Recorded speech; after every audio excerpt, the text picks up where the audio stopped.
Baik, Assalamualaikum warahmatullahi wabarakatuh. Perkenalkan, nama saya Fahril dari program studi Agribisnis dengan NIM 25690210047. Di sini saya akan mengerjakan tugas yang diberikan oleh dosen Ibu Marlia Rianti, SPT MM MSI, mengenai penawaran. Penawaran atau supply adalah barang atau jasa yang ingin dan mampu dibeli konsumen dalam tingkat harga dan waktu tertentu. Misalnya, seseorang pedagang sayur di pasar sebenarnya punya banyak stok sayur di rumah.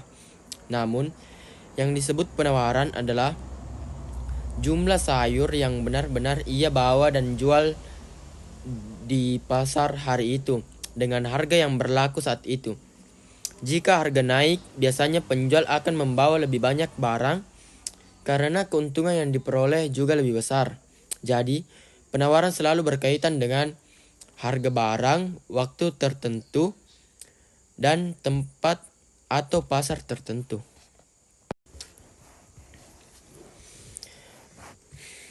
Faktor-faktor yang mempengaruhi penawaran. Yang pertama itu harga.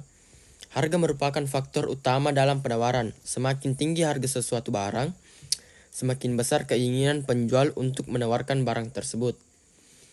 Hal ini karena harga yang tinggi berarti peluang mendapatkan keuntungan juga lebih besar. Contohnya, saat harga cabai naik drastis, petani dan pedagang akan berlomba-lomba menjual cabai lebih banyak ke pasar. Sebaliknya, jika harga terlalu rendah, penjual bisa mengurangi jumlah barang yang dijual karena keuntungan tidak sebanding dengan usaha dan biaya yang dikeluarkan. Yang kedua, harga input. Harga input adalah harga faktor produksi seperti bahan baku, tenaga kerja, pupuk, benih, listrik, atau bahan bakar. Jika harga input naik, biasa produksi ikut meningkat sehingga penjual cenderung mengurangi jumlah barang yang ditawarkan. Sebaliknya, jika harga input turun, biaya produksi menjadi lebih murah. Dalam kondisi ini, penjual akan lebih berani meningkatkan jumlah barang yang ditawarkan karena biaya yang lebih ringan dan keuntungan bisa lebih besar. Contohnya, jika harga pupuk naik, petani bisa mengurangi produksi karena biaya terlalu tinggi. Yang ketiga yaitu teknologi. Teknologi sangat berpengaruh terhadap penawaran.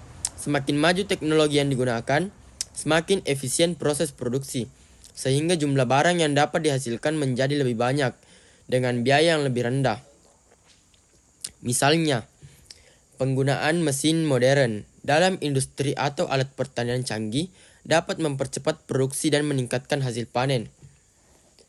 Akibatnya, penawaran barang di pasar akan meningkat. Dengan kata lain, kemajuan teknologi mendorong peningkatan penawaran. Yang keempat, yaitu harga barang lain. Harga barang lain, terutama barang yang bisa diproduksi secara bersamaan atau barang pengganti dalam produksi, juga memengaruhi penawaran.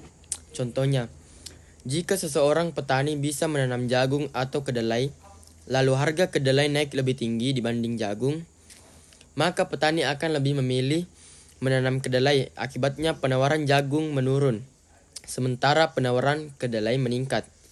Jadi, perubahan harga barang lain bisa membuat penjual mengalihkan produksi ke barang yang lebih menguntungkan. Yang kelima, perkiraan harga atau ekspektasi harga. Perkiraan harga di masa depan juga memengaruhi penawaran saat ini. Jika penjual memperkirakan harga barang akan naik di masa depan, mereka cenderung menahan barang sekarang dan menjualnya nanti. Sebaliknya, jika harga diperkirakan akan turun, penjual akan segera menjual barang sebanyak mungkin agar tidak rugi. Contohnya yaitu, pedagang beras menunda penjualan jika memperkirakan harga akan naik menjelang hari raya. Yang keenam yaitu jumlah penjual. Jumlah penjual di pasar juga menentukan besar kecilnya penawaran. Semakin banyak penjual, maka jumlah barang yang ditawarkan di pasar akan semakin banyak. Sebaliknya, jika penjual berkurang, misalnya karena bangkrut atau berhenti produksi, maka penawaran di pasar akan menurun. Contohnya, jika banyak pedagang baru masuk ke pasar pakaian, maka stok pakaian yang tersedia di pasar juga meningkat.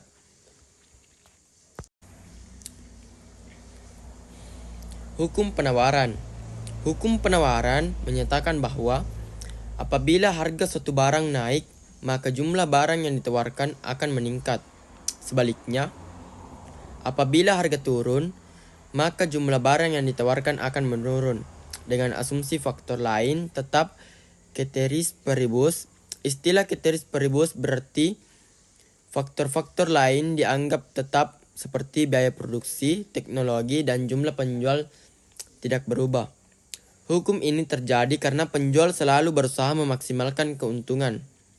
Harga yang tinggi memberikan dorongan bagi penjual untuk memproduksi dan menjual lebih banyak, sedangkan harga rendah membuat penjual menahan atau mengurangi penjualan.